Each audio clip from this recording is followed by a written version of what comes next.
Hi, class. Wanted to spend just a couple of minutes talking to you a little bit about positioning statements. Let me start first by telling you what they are not. Positioning statements are not taglines. So please, when you do your assignment this week, don't have a tagline because that's not what a positioning statement is. It's really an internal document that really will describe what your product is, how it stands apart from the competition, etc. I'll get into how you construct one a little bit later, but it is not a tagline, and it will really drive all of your decisions that you make in terms of new strategies, new products, advertising, etc. So again, it is an internal document that it may look like your promotional material, but it is not. It is really intended for internal users, marketing team, development team, etc. All right, so here's the guidelines for a good positioning statement. One, you want it to be simple, memorable, needs to be tailored to the target market that you're going after. It provides a really easy, understood picture or position of how your product ranks and how you want your customers to understand your product. It needs to be credible. In other words, if you are high quality, you can't then develop a low quality product. It needs to back up the promise that it is giving. You can, as the product, be the sole occupier of your space. In other words, you'd like to set yourself far enough apart from anybody else that whenever they think about a particular feature or attribute, they think about your product or service.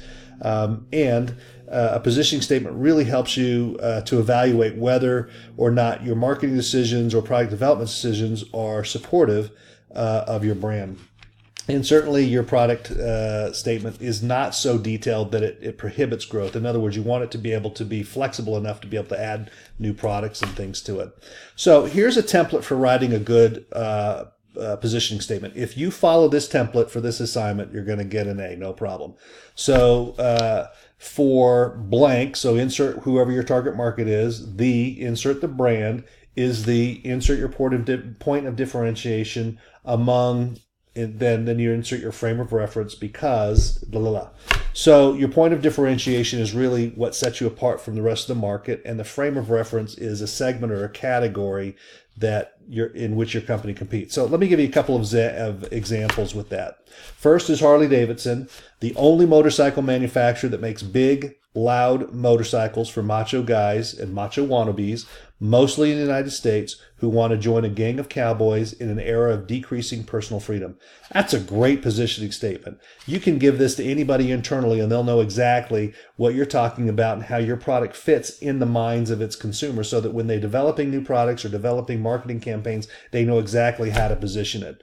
Let's take a look at Volvo. For upscale American families, Volvo is the family automobile that offers maximum safety. Their one feature that they're setting themselves apart from anybody else is safety. Who are they doing that for? Upscale families or upscale American families.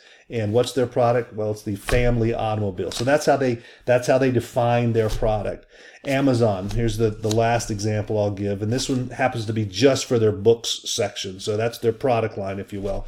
For World Wide Web users who enjoy books, Amazon.com is a retail bookseller that provides instant access to over 1.1 million books. Unlike traditional book retailers, Amazon.com provides a combination of extraordinary convenience, low prices, and comprehensive selection. So they've identified who their target market is. That's World Wide Web users who like books. They've identified what their product is, Amazon.com books, and what kind of sets them apart. They set themselves apart because they have over 1 million titles ready for either download or for purchase.